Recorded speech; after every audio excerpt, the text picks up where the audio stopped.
My guest today is an absolute superstar. He played junior hockey with the London Knights, where he dominated the league and won the Memorial Cup, the Player of the Year, and the league MVP. He was drafted by the Toronto Maple Leafs in the 2015 NHL Draft, and since then, he's been lights out. He's an off-the-charts playmaker, scores some filthy goals, and has some of the best edges in hockey. It's my absolute honor to welcome to Jake's Takes Leafs superstar Mitch Marner.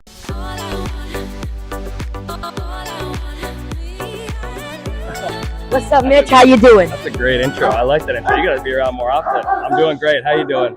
I am doing amazing. This is super special to have you on my show.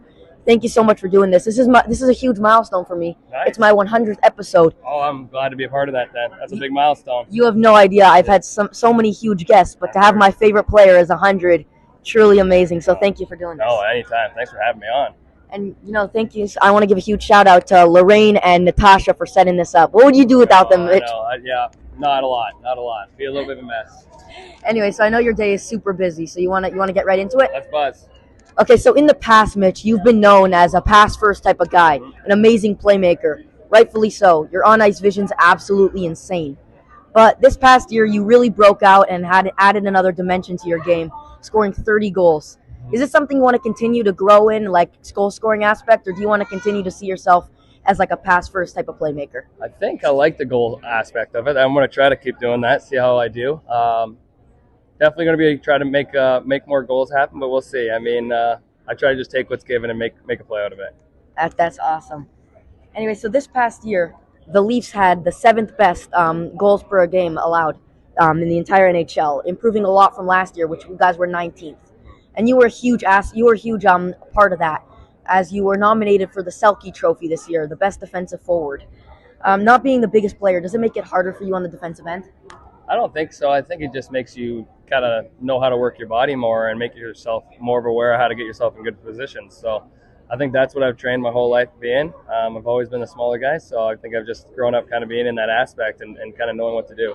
Also, how good does it feel? Because when people say Mitch Marner, they think, oh my gosh, he's an insane offensive player, has those edges, everything. But how awesome does it feel to be nominated for that award? It's great. It's an award that I wanted to be nominated for a long time. So it's cool to have your name with a couple legends. And, hopefully it's first of many. Yeah, and, when you're in the same conversation in a defensive award as Patrice Bergeron, you're doing something right. Exactly, yeah. He's a special player, and, that's just probably going to be named after him here soon. Anyway, this past season, you guys, the team, had a huge moment for the franchise. Going to the second round for the first time since 2004, beating the Lightning. And I know you guys weren't satisfied with what happened next, but how awesome was that moment when you guys won that round? Yeah, it was great.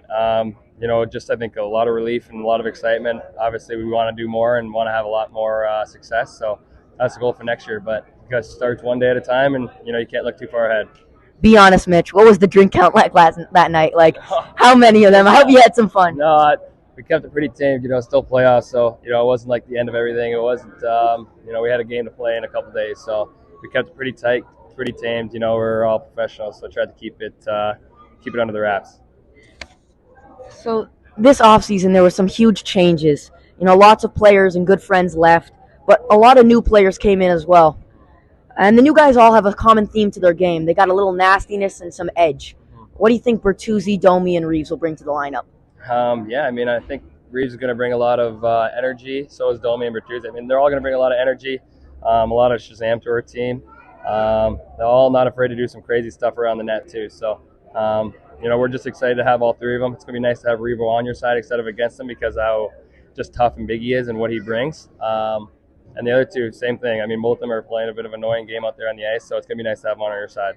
100%. I was about to ask you, I always think that, the Leafs, they get their stars take shots at, like you or Austin or Johnny. But come on, having Reeves on the ice, don't you think that'll make teams think twice? I think so. Obviously, when you see that big frame on the ice, you know what he's bringing to the table. You know what he's doing. So, he's a big, strong guy, and he makes a lot of things happen. Makes a lot of people scared out there. Oh yeah, you know it. Okay, so last question. There's always been conversation about where you can make the most impact in the lineup. Being a superstar playmaker, we know you can drive your own line. But when you and Austin play together, you guys are pure magic. It's quite awesome. But what's your preference? Do you like to play with Austin, or do you like to drive your own line? Um, I mean, I think I'm good with playing with anyone, but obviously playing with Austin's always fun and special. We got a lot of chemistry out there. We have a lot of fun together. At the same time, we like to give it to each other about where we need to be better. So that's the kind of friendship, teammate you want, and that's something that we built a bond over. So, I'm going to always say that playing with Austin's a lot of fun, and we enjoy each other's play out there. You know it. Anyway, Mitch, thank you so much for taking the time to join me on Jake's Takes. Did you enjoy your time today? That was amazing. Thanks for having me on here. Thank you, Mitch.